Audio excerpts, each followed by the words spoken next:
Mga ka-crypto, sa video na ito ay pag-uusapan po natin hindi lang ang presyo kundi ang tunay na gamit at strategic value ng isang digital asset. At sa video na ito, haharapin po natin ang kontrobersyal ngunit napakalalim na ideya. Ang pahayag ng founder ng Black Swan Capitalist na si Versan Aljera na si XRP ay hindi po mananatiling nakatali kay Bitcoin magpakailanman. Hindi raw ito mangyayari bigla, kundi dahan-dahan, tahimik at saka biglang sasabog. Kung ikaw ay trader, investor o hodler, dapat mong malaman kung bakit ang thesis na ito ay hindi lang hype. May dahilan kung bakit maraming matatalinong tao ang naniniwala dito. At ayan po ang siyang ating pag-uusapan sa video na ito at simulan po natin sa ating unang katanungan kung bakit sinasabing susunod si XRP sa galaw ni Bitcoin. Sa ngayon, halos lahat ng major crypto assets ay humihinga sa galaw ni Bitcoin. Kapag umakyat si Bitcoin, sumasama ang iba. Kapag nagkaroon ng market fear, gaya noong bumagsak si Bitcoin sa $80,000, nadamay si XRP at sumadsad sa $1.8. Noong October crash, bumaba pa ito sa $1.2. Ang pattern na ito ay ang pattern po na ito ay ang tinatawag natin na speculative coupling. Hindi dahil walang technology si XRP, kundi dahil ang trading environment ay dominated pa rin ng sentiment at macro liquidity cycle. Para kay Aljera, ito ang dahilan kung bakit hindi pa nakikita ang tunay na value ng XRP sa ginagamit nitong ecosystem. Ano naman po ang pagkakaiba ng speculative value at real-world utility? Ayon po sa mga analyst, ang presyo ng XRP ngayon ay hindi sumasalamin sa kung ano ang kanyang ginagawa. Ang XRP Ledger ay ginagamit po sa tokenized assets, real-time settlement, at global payments. Pero hindi ito nakikita sa daily candles.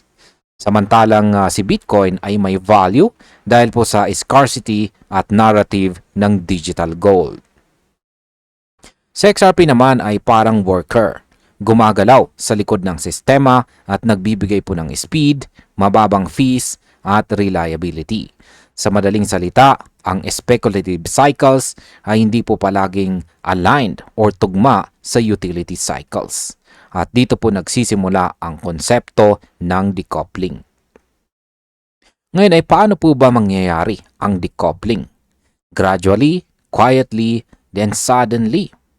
Para kay Ginong Aljera, hindi ito mangyayari via hype pump. Ang decoupling daw ay dadaan sa tatlong stage. Una ay gradually. Ito ang panahon kung saan ang mga bangko, fintech companies at enterprise solutions ay gumagamit ng XRP infrastructure nang hindi napapansin ng retail charts. Pangalawa ay ang quietly. Ito ang moment kung saan ang institutions ay nag-a-accumulate, nagtitest ng liquidity corridors at gumagawa ng integrations na hindi lumalabas sa Coinbase chart. Pangatlo ay ang suddenly. Ito po ang explosive phase kung saan ang built-up utility demand ay biglang humihiwalay sa speculative cycles. At ang presyo ay tumatalon dahil kinakailangan po siya ng market, hindi dahil pinapump po siya. Ngayon, bakit kailangan ni XRP ng mataas na presyo para gumana? Ito po ang pinaka-crucial point. Kung gagamitin po si XRP sa $1 trillion settlement market, hindi sapat ang $2 at saka $10. Dahil ang liquidity ay token plus value ng token. Halimbawa, ipinaliwanag ng Ripple CTO na si Ginong David Schwartz na kung $1 ang presyo, kailangan mo ng 1 million XRP para mag-settle ng $1 million. Pero kung $10,000 ang presyo, 100 tokens lang ang kailangan. Same value, mas kaunting supply, mas efficient ang liquidity. Kaya sinasabi po ng mga supporters na nakaprogram sa XRP sa mataas na presyo. Hindi ito dahil sa hype, kundi dahil sa mathematics of global liquidity. Ngayon ay ano po ba ang long-term role ni XRP bilang settlement asset? Kung titignan natin ang FX, derivatives, tokenized assets at saka cross-border flows ay may halaga na nasa trillions. Ang traditional rails gaya po ng SWIFT ay mabagal, mahal at prone sa settlement delays. Si XRP ay nakakapag-settle ng transactions sa ilang segundo, may extreme low fees at walang dependency sa correspondent banking. Ito ang dahilan kung bakit ang mga utilities tulad po ng banks at payment corridors ay hindi po sumusunod sa speculative pump. Ang tunay po na value ng XRP ay nakikita kapag millions o billions na transactions na ang dumadaloy sa ledger, hindi sa candle sa isang random Wednesday. Ngunit totoo bang suppress ang presyo ng XRP? Marami pong analyst ang naniniwala na suppress daw ang presyo. Hindi dahil sa conspiracy, kundi dahil ang utility ay hindi agad nagre-reflect sa speculative market. May nagsabi pa na suppress utility doesn't trickle upward. It reprices violently. Sa madaling salita, habang ginagamit po siya sa real-world rails, nananatili ang trading sa ecosystem na controlled ng sentiment. Hindi mahalaga dito kung gaano po karami ang transactions na ginagawa ng XRP, kung ang market ay tumitingin pa rin kay Bitcoin bilang center of gravity.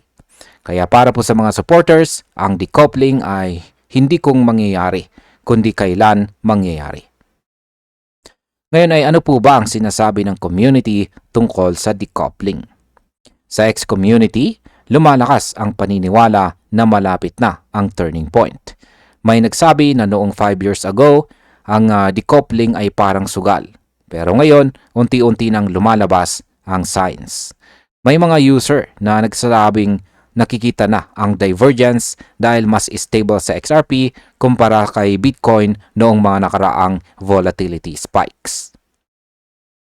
Isa pang member ang nagsabi na kailangan ng makalaya ni Bitcoin sa poison or lason. Kung titingnan natin, ang ibig sabihin po nila ay simple. Ang crypto ay hindi dapat umiikot sa isang asset, kundi sa tunay na gamit ng bawat network. At bilang panghuli ay ano naman ang aking masasabi tungkol dito? Kung ako po ang tatanungin, ang decoupling thesis ay hindi po fantasy. Hindi rin ito instant na moonshot. Ang nakikita natin ngayon ay foundation building, institution adapting, corridors forming, at saka tokenized rails expanding.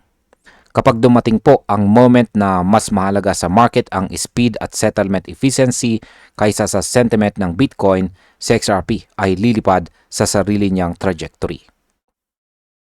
Gradually, quietly, and then suddenly.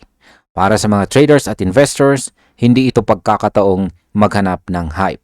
Ito ang moment para pag-aralan kung paano po gumagalaw ang tunay na utility sa global finance. At ayan, hanggang dito na lamang po tayo sa video na ito mga ka-crypto. Maraming salamat sa panonood.